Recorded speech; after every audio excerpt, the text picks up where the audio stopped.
Hello, everyone. Welcome. How are you all? Hope you are fine. In this video, we will discuss Against the Gods.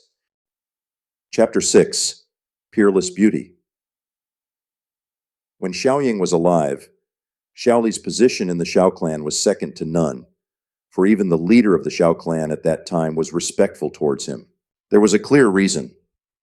Xiaoying's talent at that time gave him the potential to be one of Xiao clan's strongest experts in the future. In this world that respected those with power, as Xiaoying's father, Xiao Li was held in high regard. However, after Xiaoying's death, Xiao Li's only grandson was born with a damaged profound vein. Although he was the strongest in Floating Cloud City, who would fear him? His son was dead, his grandson disabled, and he had no other successors. His position in the Zhao clan was now suffering a disastrous decline. Xiao Li did not get angry, for he had already become accustomed to these cynical jabs of wordplay. With an indifferent smile, he spoke. Thank you all for personally coming today. Be sure to drink more than a few cups of wine to celebrate this event. I have already given you face by personally coming here today, so I do not need any wine.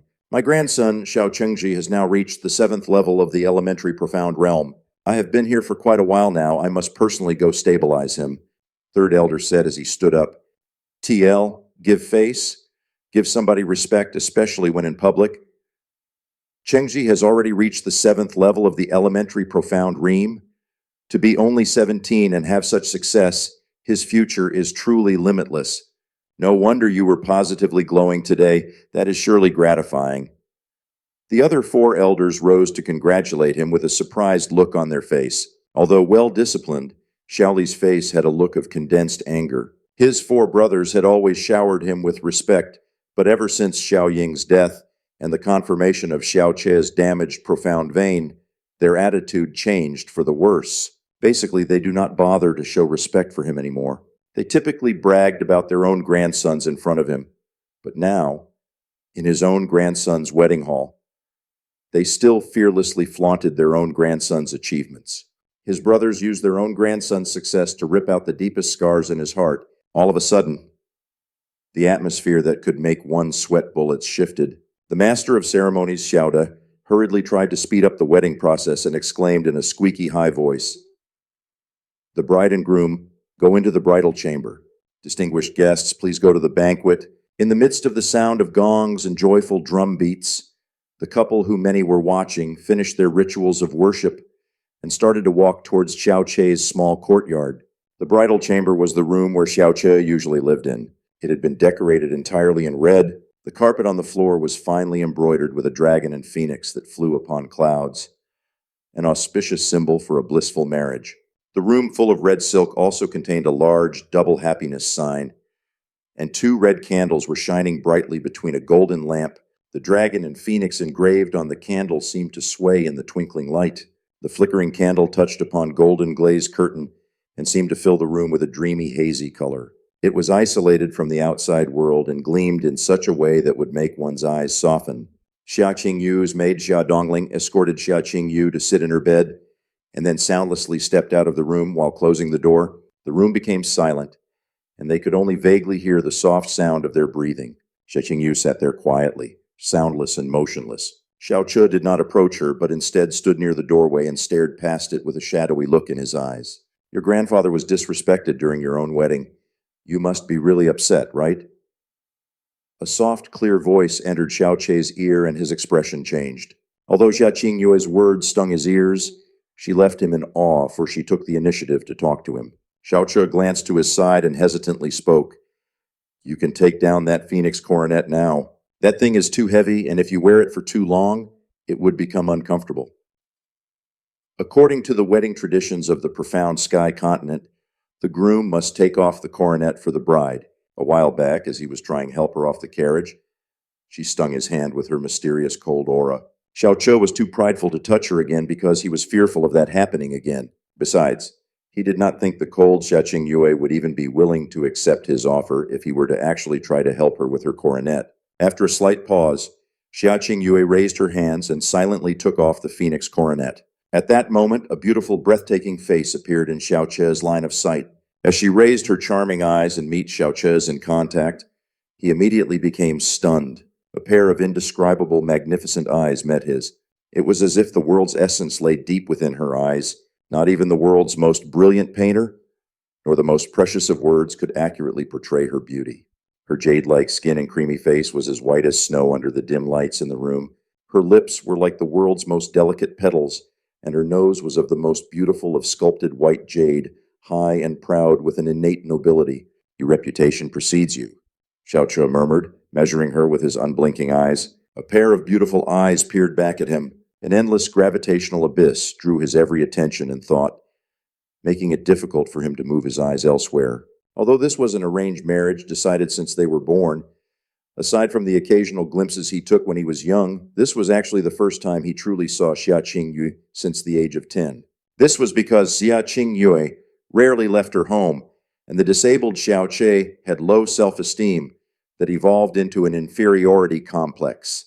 He only heard about Xia Qingyue from the hearsay of others, and after hearing that Xia Qingyue had grown up to become a peerless beauty, he pictured her in his heart. The shadowy figure in his illusions faded as he looked at Xia Qingyue, realizing that he was in the face of true beauty. Xia Qingyue's allure was beyond his imagination, for he could not describe this peerless beauty. The Xiaoche, with clear memories of two worlds, could not help but forget his thoughts when faced with such a sight. Xia Qingyu was called the #1 beauty in Floating Cloud City. But if anyone were to say that she was the one-number beauty in Blue Wind Empire, Xiao Che would not dispute that claim.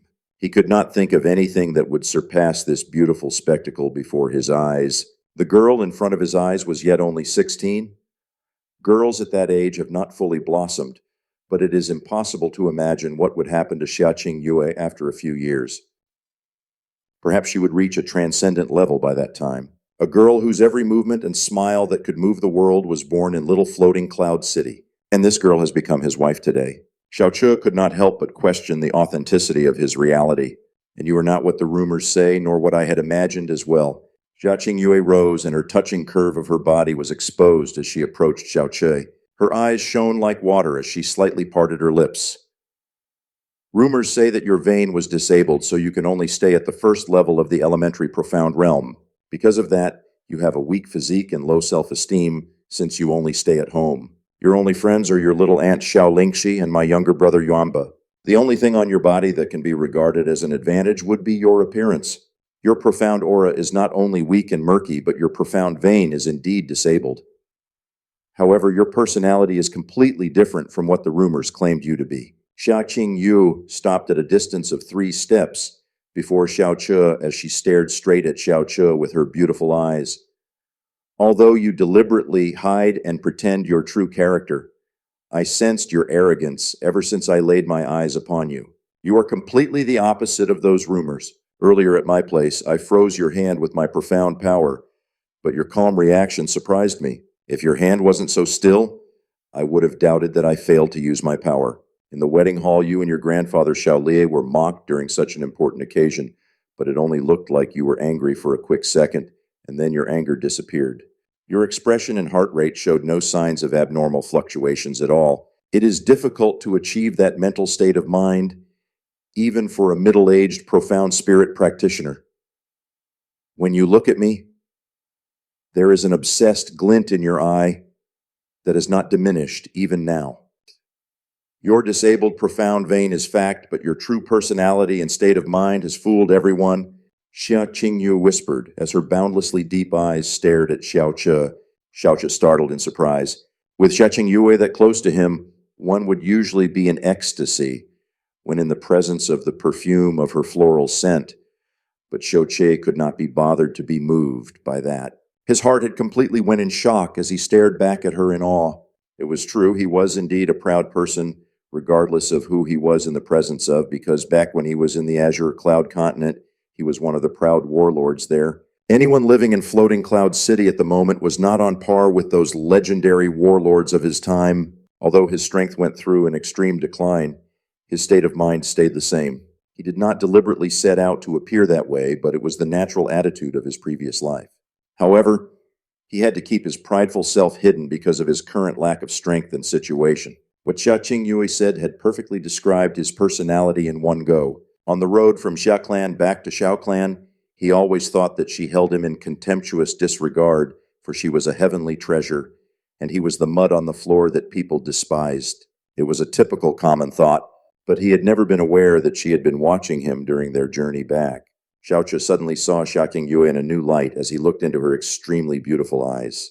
Those clear eyes that saw through his mind and heart in meticulously fine detail left him in shock.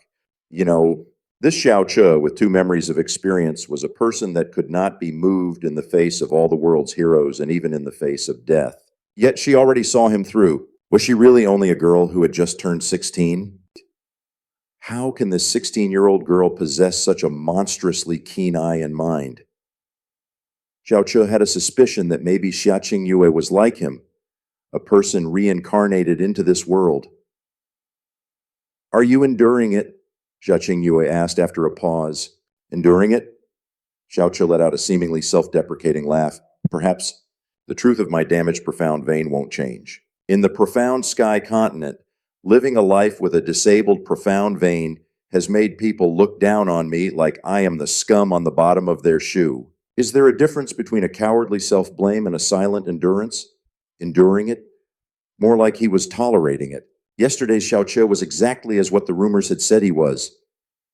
No matter how clever Xia Qingyue was, she could not have thought that today's Xiaoche would have another lifetime's worth of memory. His temperament and mental state had also changed along with it. Xia Qingyue's beautiful eyes narrowed as she suddenly lifted the jade-like palm of her hand and stretched out two fingers to touch his chest. Suddenly, a cool but not entirely cold aura hit Xiaoche in the chest and spread throughout his body. As Xiaoche was about to ask her what she was doing, the cold feeling instantly disappeared, and Xia Qingyue opened her lips that were like the soft petals of a flower. Your profound vein is indeed disabled, but it is not a congenital deformity. You were probably attacked when you were very young and someone directly destroyed your profound vein.